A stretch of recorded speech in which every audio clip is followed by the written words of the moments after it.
오늘은 우리를 치유하시고자 하는 하나님 아버지의 마음에 대해서 말씀을 전가하겠습니다. 우리 주님께서는 우리를 치유하길 원합니다. 마태복음 9장 36절은 이렇게 말씀합니다. 그러나 그분께서 무리들을 보시고 그들을 불쌍히 여기는 마음을 가지셨으니 이는 그들이 목자 없는 양같이 지치고 널리 흩어졌기 때문이라. 주님께서는 우리를 불쌍히 여기시고 저와 여러분의 영과 혼과 육신까지 완벽하게 치유해서 정인으로 서시길 원합니다. 그래서 오늘 첫 번째입니다. 그런데 사람들은 자신의 문제가 뭔지를 모릅니다. 영적 문제를 모르고 또 이 하나님 떠난 저주가 얼마나 무서운 죄인지 그걸 잘 모릅니다. 눈에 보이지 않는 사탄의 역사를 알지 못합니다. 운명을 알지 못합니다. 그러니까 평생 사단에게 눌려 살아가는 것을 보게 됩니다. 오늘 우리에게 눌린 부분이 있다면 십자가의 보혈의 능력을 오늘 고백하는 시간에, 그 십자가의 능력을 믿는 시간에 우리에게 있는 인생에 있는 가문에 있는 모든 인간관계 속에 있는 어둠의 영들이 떠나가게 될 줄로 믿습니다. 하나님께서는 이 성령님의 핀셋으로 우리의 몸속에 박혀있는, 내 영 속에, 내 혼 속에 박혀있는 그런 상처의 파편을 끄집어내길 원합니다. 사람들의 눈에는 뭐만 보입니까? 나무로 친다면 잔가지만 보입니다. 이 전체 나무를 봐야 되는데 그걸 보지 못하고 사람들은 문제가 있을 때 껍질로 있는 이런 잔가지만 보입니다. 그 잔가지가 뭡니까? 뭐 알코올 중독이라든지 마약 중독이라든지 음란 중독이라든지 여러 가지 중독 증세, 이런 것들이 있습니다. 그러면 뭘 고치려고 합니까? 술만 끊으려고 합니다. 마약만 끊으려고 합니다. 음란 중독만 끊으려고 합니다. 그 잔가지들을 지원하는 큰 가지들이 있습니다. 그게 바로 좌절감입니다. 그래서 이 잔가지들을 치유하려면 뭘 치유해야 됩니까? 그 중독과 여러 가지 문제가 올 수밖에 없는 그 좌절감부터 치료해 나가야 됩니다. 저는 애정결핍이라든지 이런 거는 거의 경험해 보지 못했습니다. 그런데 제가 어린 시절에 6살 때 양자로 가셔서 평생을 70평생을 굉장한 고통 가운데 살아가신 저희 돌아가신 아버지를 보면서 이런 것들을 제가 보게 됐고, 제가 목회를 하면서 수많은 사람들이 사실 근본적으로 어떤 문제를 가지고 있느냐, 이런 좌절감, 이런 것들을 가지고 있는 것을 제가 보게 됐습니다. 그래서 잔가지들이 중독이라면 큰 가지들은 좌절감이고, 실제 문제의 뿌리는 뭡니까? 개인적인 문제의 깊은 뿌리는 바로 거부당함입니다. 거절당함. 하나님께서 우리 인생에 행하고자 하시고자 하는 그 부위가 어디입니까? 바로 뿌리입니다. 마태복음 3장 10절입니다. 이제 또한 도끼가 나무들의 뿌리에 놓였으니 그러므로 좋은 열매를 맺지 아니하는 나무마다 찍혀 불 속에 던져지느니라. 저와 여러분의 문제의 근본 뿌리가 해결되는 축복이 되시길 바라고, 십자가 연애를 받고 나면 우리를 만나는 사람이 깊은 터치를 받고 잔가지뿐만 아니고 그 잔가지를 지원하는 큰 가지뿐만 아니고 그 밑둥치 있는 뿌리가 해결되어 버리는 것입니다. 근본적인 치유가 일어나 버리는 것입니다. 완전히 사람이 바뀌는 것을 우리가 경험하게 됩니다. 그래서 예수 믿으면 성품이 바뀝니까? 성격이 바뀝니까? 바뀝니다. 그걸 보고 성화라고 하는 것입니다. 어느 순간에 이게 되어버리면 갑자기 사람이 쑥 자라버립니다. 영적으로 확 자라버리고, 또 사람이 어느 부분에 자라지 않는 부분이 있는데 그 부분이요 확 자라버리는 것을 우리가 경험하게 됩니다. 이것은 인간의 힘으로 바뀌지 않습니다. 오직 십자가의 능력으로 하나님의 사랑의 터치가 일어날 때 치유되는 것을 보게 됩니다. 그래서 이 사람의 뿌리에 박혀있는 근본적인 상처가 있는데요, 그게 주로 그 좌절감이 언제 온 것입니까? 어린 시절에 많이 옵니다. 아이들은 영적인 존재입니다. 지금 저 뒤에 보니까 우리 유치부 어린이가 아버지 품속에 앉아서 예배를 드리고 있습니다. 그러면 편안하단 말이죠. 그럼 안정감을 느끼게 됩니다. 근데 아이들은 본능적으로 아버지 품속에 강한 팔에 안겨야만이 안정이 되도록 하나님이 그렇게 만드신 것입니다. 아이들은 엄마의 사랑을 받아야 안정이 되도록 그렇게 하나님께서 그렇게 창조하신 것입니다. 그래서 이 땅에 가장 큰 질병이 있다면 사랑받지 못하는 거, 이게 가장 큰 최악의 질병입니다. 그래서 아버지나 어머니가 나를 거부한다 느낄 때 아이들은 영적인 굉장한 상처를 받습니다. 그 상처를 통해서 뭐가 들어올 수 있습니까? 악한 영이 들어올 수가 있습니다. 영적인 공격을 받을 수가 있습니다. 잠언서 15장 13절은 이렇게 말씀합니다. 즐거운 마음은 얼굴을 밝게 하지만 마음의 슬픔은 영을 상하게 하느니라. 사람이 사랑받지 못하면 영이 상합니다. 나를 원하지 않는구나, 나를 거부하는구나, 나를 멀리하는구나, 그걸 영적으로 느껴버리면 영이 상하게 됩니다. 이런 사람들은 자라면 사랑을 받아보지 못하기 때문에 사랑을 베풀 줄을 모릅니다. 그 무능력은 다음 세대로 전달됩니다. 그런데 하나님은 혹시 성도님들 중에 오늘 이 설교를 들으시는 분들 중에 그런 상처가 있다 할지라도 여러분 당대에서 끝내길 원합니다. 그 방법이 오늘 복음으로 해답이 나옵니다. 그래서 주님 앞에 나오면 가문에서 흐르는 모든 악한 굴레들, 체질들, 이런 것들이요 완전히 끝이 나버리는 겁니다. 그래서 복음은 완전하죠. 요한일서 4장 19절입니다. 우리가 그분을 사랑하면, 저와 여러분이 구원받았기 때문에 주님을 사랑하잖아요. 구원받았기 때문에 구원받은 하나님의 자녀들을 사랑하잖아요. 우리가 그분을 사랑하면 그분께서 먼저 우리를 사랑하시기 때문이라. 우리가 하나님을 사랑하지 않았습니다. 하나님이 우리를 사랑하셔서 독생자를 주신 그 사랑에 감격하다 보니까, 그 사랑의 터치가 우리 속에 일어나다 보니까 우리가 하나님을 사랑하게 되는 것입니다. 사랑은 저 할머니가, 할아버지가 나를 사랑하는구나, 저 삼촌이, 외삼촌이 나를 사랑하는구나, 저 외숙모가 나를 정말로 사랑하는구나, 저 이모님 나를 사랑하는구나, 야, 아빠가 나를 참 사랑하네, 엄마가 정말로 나를 사랑하는구나. 이 터치를 받기 전까지는 그 감정이 잠자고 있습니다. 주님께서 그 사랑으로 우리에게 터치하셔서 우리가 주님을 사랑하고 형제 자매들을 사랑하도록 주님께서 인도하신 것을 보게 됩니다. 명절에 이번에 추석 주간이었는데 저는 어머니께서 올라오셨다가 3일 계시다가 내려가셨습니다. 헤어지고 나면 마음이 얼마나 짠합니까? 어머니 생각하면 그냥 혼자 눈물이 그냥 줄줄 납니다. 뭐만 남습니까? 헤어지고 나면 참 어머니의 사랑은 참 위대하구나, 이런 것을 느끼게 되잖아요. 그러니까 그 받은 사랑이기 때문에 저도 자녀들한테, 다른 사람들한테 저절로 가게 되는 겁니다. 왜냐? 받았기 때문에.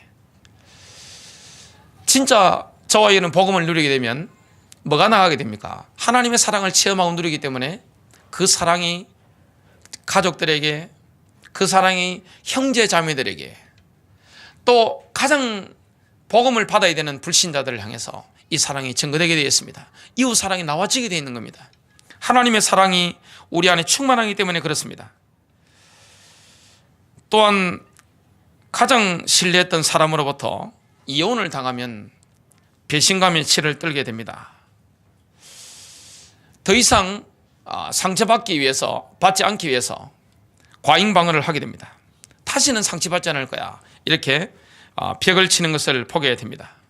근데 주님 옆에 나오면 어떻게 됩니까? 배신감, 수치심, 이게요 사실은 다 끝나버리는 겁니다. 이사야 54장 4절부터 6절입니다. 두려워하지 말라, 내가 부끄러움을 당하지 아니하리라. 당황하지 말라, 내가 수치를 당하지 아니하리라. 요즘은 이혼이 급증합니다. 혹시 우리 인생에 이 이혼을 경험했다 할지라도 우리가 수치를 당하지 않을 것이라고 말씀하고 있습니다.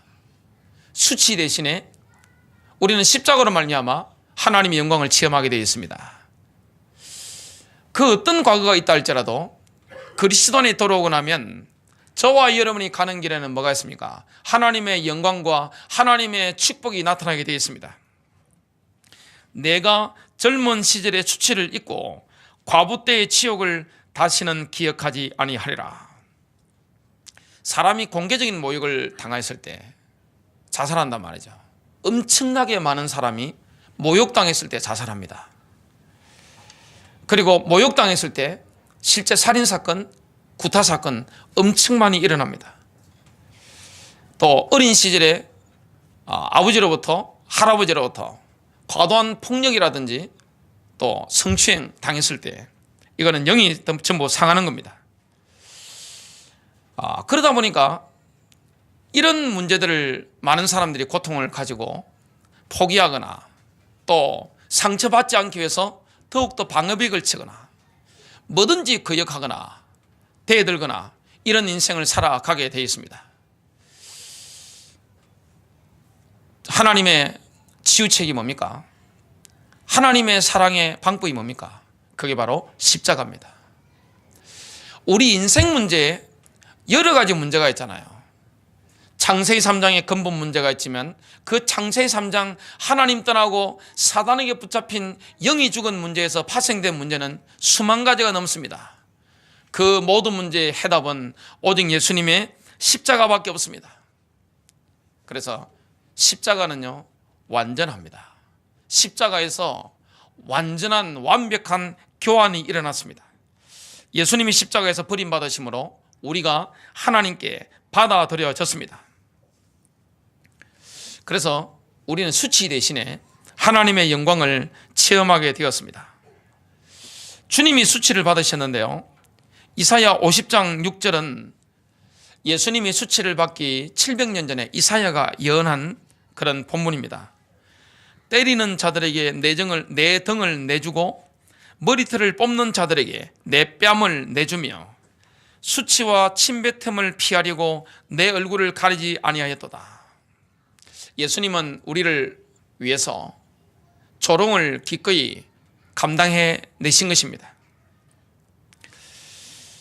그 대신 우리가 뭘 가지게 됐습니까? 하나님의 영광, 또 하나님의 기쁨, 이걸 가지게 됐습니다. 과거의 수치, 과거의 상처, 과거의 모욕, 이 모든 것들은 십자가에서 완전 끝이 나버린 것입니다. 이사야 61장 7절입니다. 이는 너희가 수치로 인해 배나 가질 것이며 치욕으로 인해 그들은 그들의 분깃을 절구할 것이니 그러므로 그들이 그들의 땅에서 배나 차지할 것이요 영원한 기쁨이 그들에게 있게 되리라. 예수님은 거부당한 걸로 친다면 많은 분들이 부모로부터 또 남편이나 아내로부터 거부당하고 배신당한 건 사실은 예수님이 당한 고통에 비하면 사실 아무것도 아닙니다. 예수님께서는 이 땅에 오셨는데 자기 백성이 영접지 않은 것입니다. 자기 백성이 누굽니까? 유대인들입니다. 예수님이 유대 땅에 오셨는데 자기 백성이 영접지 않았습니다. 또한 예수님께서는 하나님으로부터 거부를 당하신 겁니다. 이사야 53장 3절입니다. 그는 사람들에게 멸시를 당하고 거부되었으며 유대인들에게 멸시당하고 거부되었죠. 슬픔의 사람이요 고통을 잘 아는 자라. 예수님은 이 땅에 계실 때 슬픔의 사람이셨고 고통을 잘 아시는 분이었습니다.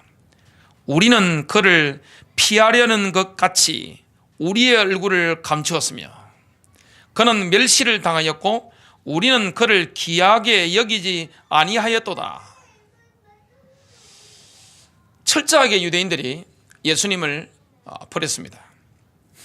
마태복음 27장 45절부터 51절에 보면 예수님께서 하나님으로부터 버림당하시는, 궁극적인 거절을 당하시는, 거부를 당하시는 이런 장면이 나옵니다.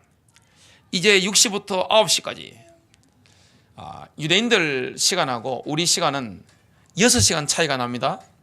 6시라고 하면 우리나라 시간으로 하면 12시입니다. 정오부터 9시는 몇 시입니까? 오후 3시까지 어둠이 온 땅을 덮으더라. 예수님께서 십자가에 달려 계시는 12시부터 오후 3시까지 온 땅이 캄캄해진 거죠. 9시점이란 말은 오후 3시죠. 예수님께서 큰 소리로 외쳐 이르시되, 지금 예수님께서 운명하시는 순간입니다. 엘리 엘리 라마 사박다니 하시니 이것은 곧 나의 하나님이여 나의 하나님이여 어찌하여 나를 버리셨나이까 라는 말이라. 거기 서 있던 사람들 중에 몇 사람이 그것을 듣고 이르되 이 사람이 엘리야를 부른다 하니, 즉시 그들 중에 한 사람이 달려가서 해면을 가져다가 식초를 적셔 갈대에 달아 그분께 주어 마시게 하거늘 그 남은 자들이 이르되 가만두라, 엘리야가 와서 그를 구원하는지 우리가 보자 하더라. 예수님께서 다시 큰 소리로 외치시고 숨을 거두시니라. 이에 보라, 성전의 휘장이 위에서 아래까지 둘로 찢어지고 땅이 진동하며 바위들이 터지고. 오늘 마태복음 27장 51절에 보면 예수님이 버림받으신 결과 성전의 휘장이 위에서 아래까지 둘로 찢어졌습니다. 하나님과 인간 사이에 가로막혔던 모든 장벽이 사실은 사라져버린 것입니다. 예수님의 몸이 찢어짐으로 말미암아 저와 여러분이 하나님의 임재 속으로 담대히 들어가게 된 것입니다. 저와 여러분이 하나님께로부터 받아들여지게 된 것입니다. 사람이 가장 큰 고통이 뭐죠? 서로 거부하는 것입니다. 부모가 거부하는 고통, 배우자끼리 거부하는 고통, 집안의 거부의 고통, 외면하는 거, 사실 이게 얼마나 큰 고통인지 모릅니다. 그런데 그 모든 고통을 주님이 십자가에서 완전히 담당하신 겁니다. 주님이 거부당하심으로 우리가 하나님께로부터 받아들여진 겁니다. 히브리서 10장 19절과 20절입니다. 예수님이 십자가 지심으로 우리가 하나님의 임재로 나아갈 수 있는 새롭고 살아있는 길이 완전히 열려버린 것입니다. 여러분이 그 성막을 공부해 보시면 아시겠지만, 자, 이스라엘 백성들이 성막 안으로 들어갑니다. 물두멍도 있고 번제단도 있습니다. 이렇게 홀로 들어가는데 뭐가 있습니까? 성소가 있습니다. 거기는 성소에는 제사장들만 들어갈 수 있습니다. 이게 빵을 차려놓은 떡상도 있고 또 메노라 촛대도 있습니다. 그걸 지나면 뭐가 있습니까? 대제사장이 1년에 한 번 대속죄일에 들어가는 지성소가 있습니다. 지성소는 뭐가 있죠? 하나님의 임재입니다. 언약궤가 있고 그룹 사이에 주님이 자정해 계신 것입니다. 그게 임마누엘입니다. 그런데 이 지성소와 성소 사이를 가로막고 있던 그 휘장, 동물의 가죽으로 있기 때문에, 두껍기 때문에 그걸 찢는 것은 인간의 힘으로 불가능합니다. 밑으로 찢은 게 아니라 하나님께서 위에서 밑으로 쫙 찢어버린 것입니다. 그게 뭡니까? 예수님의 육체인 것입니다.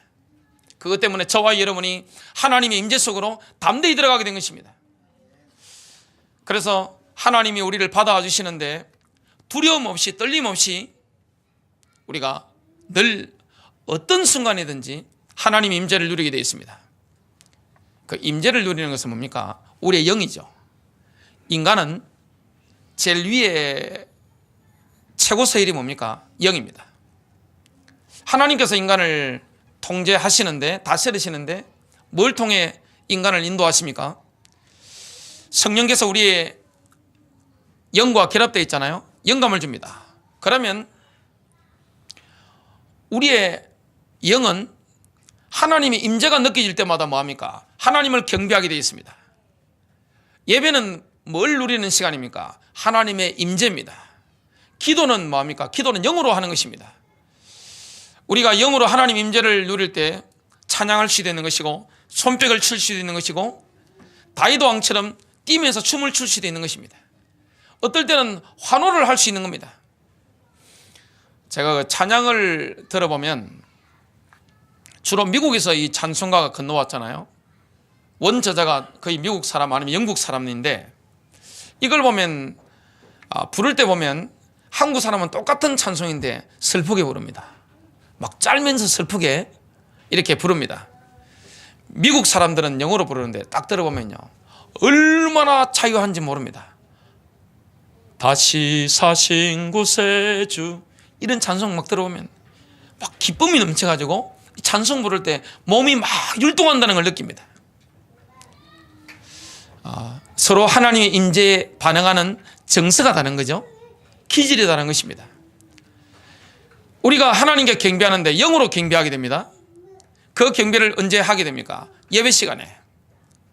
여러분이 운전하시면서, 또 침대에서, 걸어가면서, 식사하면서, 음식을 앞에 두고도 뭐합니까? 하나님의 임재를 느낄 때 바로 우리가 뭐합니까? 경배할 수 있는 것입니다.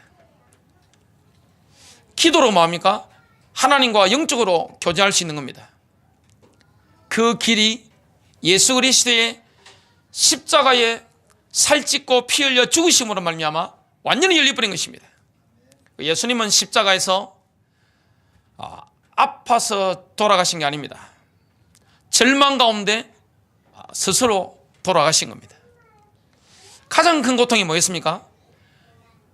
성부, 성자, 성령 하나님이 한 분이시잖아요. 완전한 한 분입니다. 그 관계는 뭡니까? 사랑의 관계인데, 저와 여러분을 하나님께로 가는 길을 여시기 위해서 예수님께서 십자가에서 그 순간 하나님께로부터 버림받으신 것입니다. 엘리 엘리 라마 사박다니, 나의 하나님 나의 하나님 어찌하여 나를 버리셨나이까. 예수님은 돌아가신 것이 마음이 찢어져서 돌아가신 것입니다. 그 예수님은 젊은 몸이셨잖아요. 아무리 채찍에 맞아도 30대 초반밖에 안 됩니다. 육신적인 나이가. 그러면 학자들의 영광을 제가 읽어보니까, 자료를 보니까 몇 시간 정도는 더 십자가에 버틸 수 있는 체력이 있습니다. 그런데 왜 그렇게 빨리 돌아가셨습니까? 예언대로 가셔야 되죠. 유월절 어린 양 목을 찌르는 그 시간에 오후 3시란 말이죠. 주님은 구약에 예언된 그대로 모든 걸 다 성취하셨는데, 또한 뭐가 있습니까? 마음이 찢어져서 돌아가신 것입니다. 사람이 가장 큰 고통이 뭡니까? 거부당하는 고통인데, 그 사랑의 관계 속에서 성부 하나님으로부터 성자 예수님이 십자가에서 버림받으신 겁니다. 누구 때문이죠? 저와 여러분 때문입니다. 마음이 찢어져가지고 다 이뤘다 외치시고 운명하신 것입니다. 바로 그 순간 성전의 휘장이 위로부터 아래까지 쫙 찢어져 버리고 저와 여러분이 어떤 응답을 받게 됐습니까? 히브리서 10장 19절과 20절입니다. 그러므로 형제들아, 우리가 예수의 피로 인하여 담대하게 지성소에 들어가나니. 이거는 구약을 모르면 이해하기 힘든 겁니다. 구약 시대는 대제사장 아니면 1년에 한 번밖에 못 들어가는 대제사장 아니면 들어가면 어떻게 되죠? 바로 사망입니다. 임재기, 죄인이 어떻게 하나님을 직접 만납니까? 근데 예수의 피로 인하여 담대하게 지성소에 들어가나니, 저와 여러분은 언제든지 하나님을 담대하게 만날 수 있는 것입니다. 구약 시대는 하나님이 시내산에 임재했을 때, 구약 성경을 읽어보면 이스라엘 백성들이 막 지진이 나고 막 천둥이 치고 막 불이 내려가니까 두려워 떨었습니다. 누구만 올라갔습니까? 모세, 하나님의 사람 모세.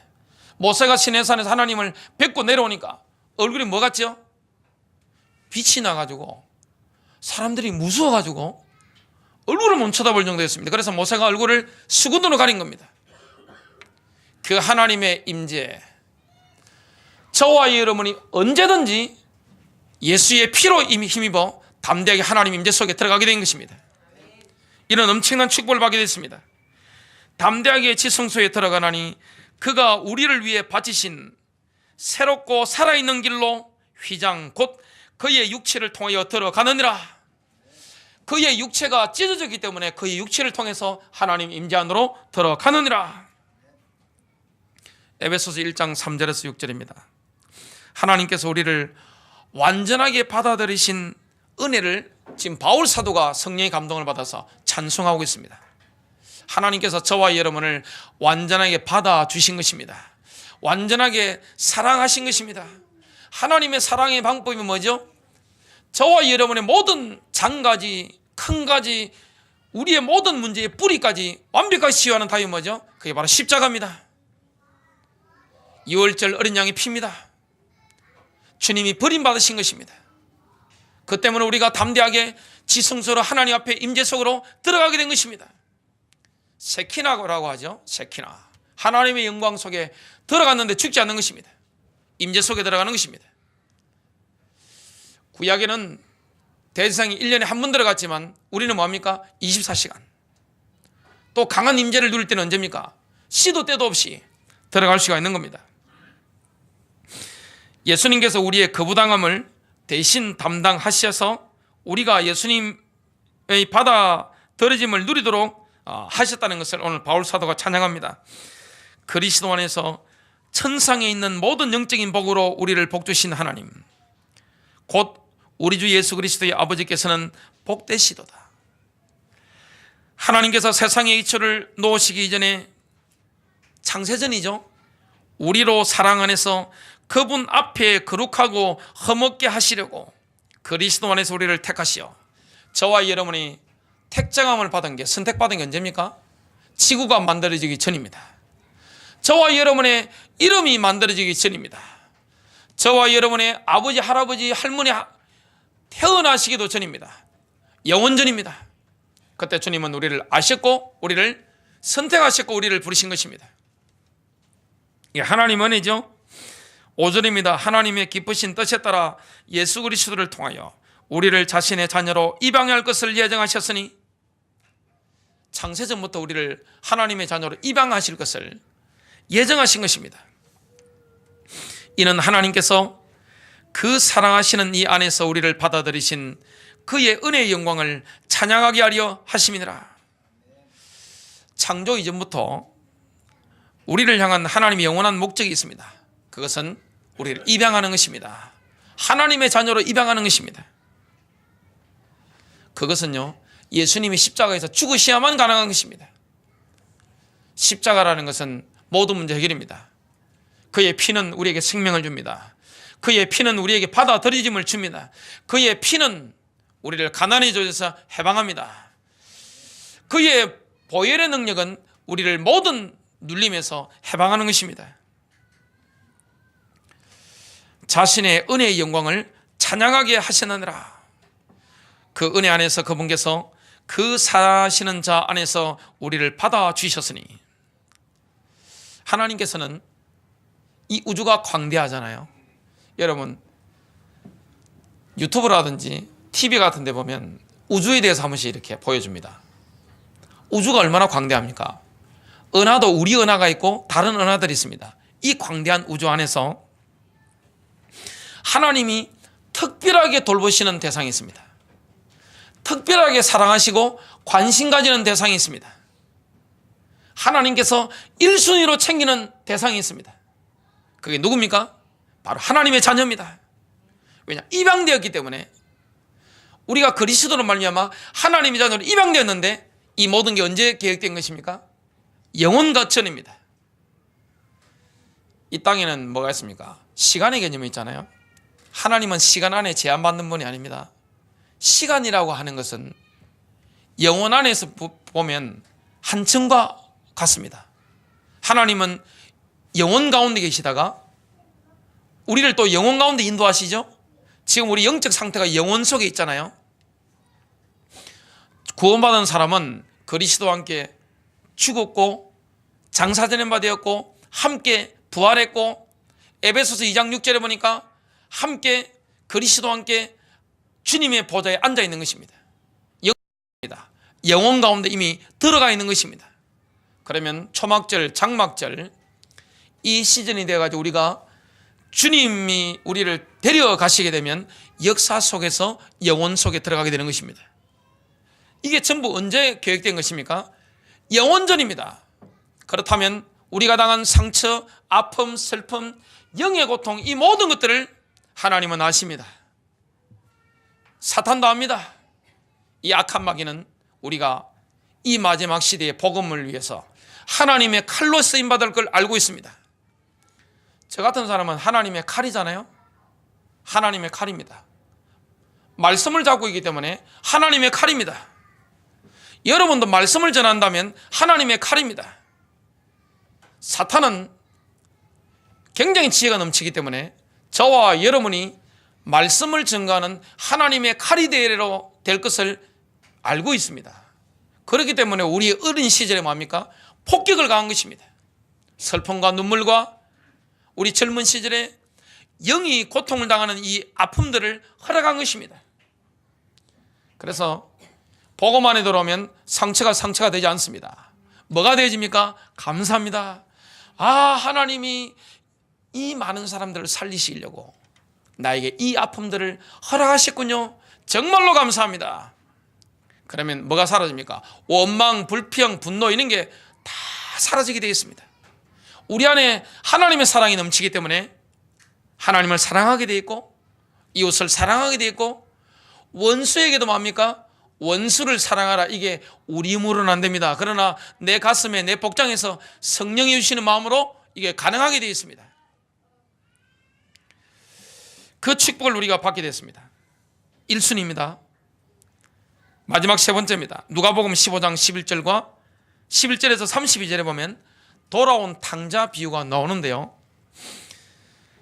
우리를 향한 하나님 아버지의 애타는 마음이 그대로 나옵니다. 작은 아들이 아버지한테 쫄라가지고 유산을 강제로 물려받습니다. 큰 아들은 아버지 집에 있는데 작은 아들은 먼 이국 땅에 가서 허랑방탕 다 탕진해버렸습니다. 완전 거지가 된 것입니다.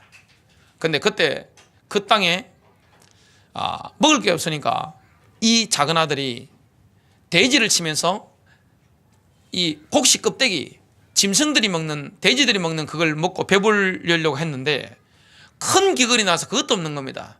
돼지가 먹을 음식도 없는 것입니다. 굶어 죽게 됐습니다. 그때 누가 생각났죠? 아버지가 생각난 겁니다. 내가 아버지 집에 가서 종이 되어야 되겠다. 아버지의 종들처럼 내가 품꾼이 되어야 되겠다. 그 마음을 가지고 가는 것입니다. 근데 지금 아들하고 아버지 집하고 멀리 떨어져 있습니다. 자, 아들은 눈이 좋잖아요. 젊은 아들은 눈이 좋고 늙은 아들은 눈이 나쁩니다. 노안이 왔겠죠. 근데 아들이 힘이 다 빠져가지고 굶어 죽게 돼가지고 처벅처벅 걸어가고 있고 저쪽에 멀리 가물가물 아버지 집에 있습니다. 근데 아들은 아버지가 자기를 기다린다 꿈에도 생각해 본 적이 없습니다. 그냥 굶어 죽지 않기 위해서 아버지 집에 본능적으로 가는 것입니다. 당기니까요. 그때 아버지는 날마다 아들이 오기를 애타는 마음으로 기다리고 있었습니다. 누가 먼저 알아봤죠? 아들은 못 알아보는데 아버지가 알아봅니다. 육신의 눈보다 마음의 눈이, 사랑의 눈이 훨씬 멀리 보는 것입니다. 이게 하나님의 사랑입니다. 아들을 발견한 아버지가, 늙은 아버지가 뛰어가서 아들을 목을 끌어안고 입을 맞추고 웁니다. 그런데 아들에게 더 큰 충격적인 말이 들렸습니다. 아버지 말이 뭡니까? 종들에게 말합니다. 가장 좋은 옷을 가져다가 그에게 입히고 그의 손에 반지를 끼우고 그의 발에 신을 신기라. 그리고 살찐 송아지를 여기로 끌어와 잡아라. 살찐 송아지는 최고의 음식입니다.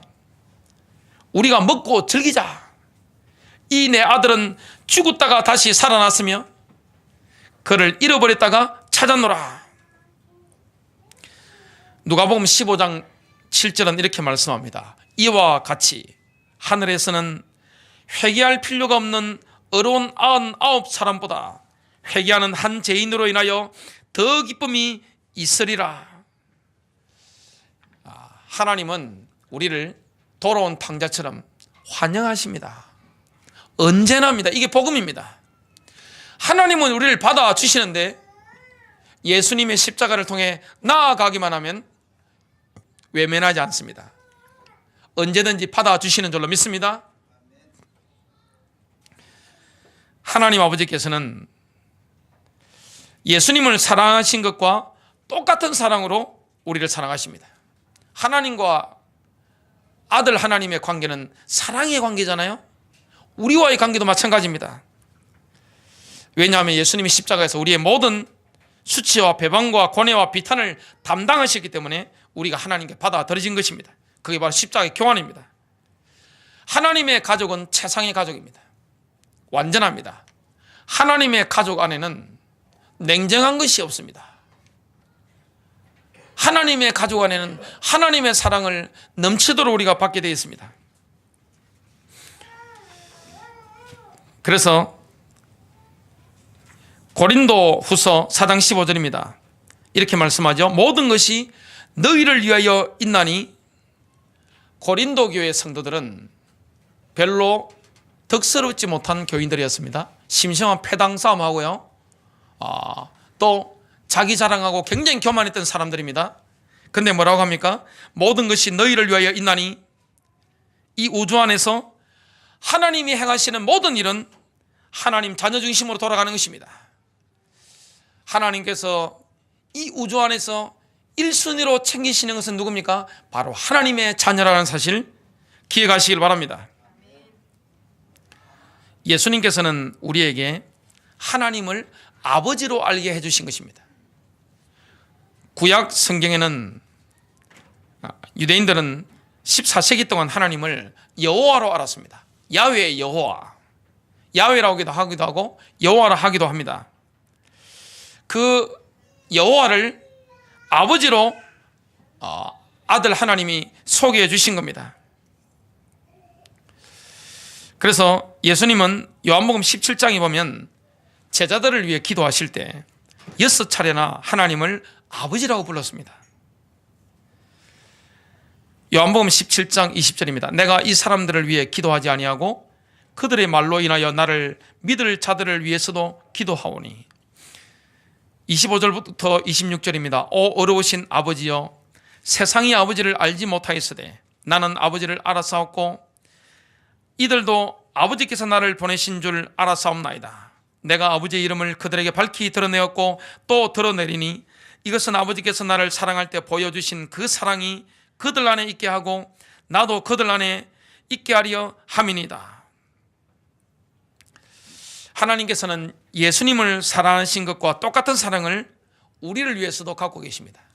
예수님을 사랑하신 것처럼 저와 여러분을 똑같은 사랑으로 사랑해 주시는 줄로 믿습니다. 하나님께는 예수님이 귀한 아들이잖아요. 그것처럼 우리도 예수님 때문에 귀한 존재가 된 것입니다. 자식이 자식 귀하지 않은 사람이 있습니까? 옛부터 이런 말이 있습니다. 고슴도치 부모가 고슴도치 아들을 보면서 털이 쭈삣쭈삣하잖아요. 찔리면 그냥 막 큰 상처 입는데 그 부모는 고슴도치 털을 만지면서 뭐라 합니까? 아이고 내 새끼 털이 부드럽네. 이렇게 부드럽네. 여러분 그 남의 자식 부모 있는데 욕하면 어떻게 되죠? 그 아버지 어머니 눈에서는 갑자기 불이 튀어나옵니다. 눈알이 확 튀어나옵니다. 만일에 남의 자식 앞에서 그 자식 부모를 욕하면 어떻게 되죠? 자식 눈에서 눈이 번쩍합니다. 하나님은 예수님을 사랑하시는 것처럼 저와 여러분을 사랑하시고 하나님께 예수님이 귀중한 존재인 것처럼 저와 여러분은 그만큼 귀중한 소중한 존재입니다. 왜냐? 우리 안에 예수님이 계시기 때문에 그렇습니다. 그래서 요한일서 4장 18절입니다. 사랑에는 결코 두려움이 없고 완전한 사랑은 두려움을 내쫓나니. 이 하나님의 사랑을 알면 하나님께 나아갈 때 뭐가 없습니까? 두려움이 없습니다. 언제나 받아주시는 하나님, 이 사랑을 누가 사실은 보여줘야 되죠? 육신의 아버지들이 보여줘야 되는데 대부분의 육신의 아버지들은 이 사랑을 100% 보여주지 못합니다. 그러나 그랬다 할지라도 하나님은 우리를 완벽하게 사랑하시고 언제든지 품어주시고 혹시 우리의 미래를 위해서 징계하실 거 있다면 과감하게 징계해 주시고 우리의 잘못된 가지들을 주님이 징계하셔서 잘라주시고 인도하시는 것입니다. 그래서 징계가 없으면 뭐죠? 사생자라고 말씀했습니다. 여러분, 제일 무서운 게 뭐죠? 부모의 기도입니다. 아버지 어머니가 자식을 두고 기도해버리면 그 자녀를 누가 주물러 주시죠? 하나님이 딱 주물러 줍니다. 얼마나 무서운 건지 모릅니다. 그게 하나님의 사랑입니다. 사랑의 손길. 징계도 사랑입니다. 승리하시길 바랍니다.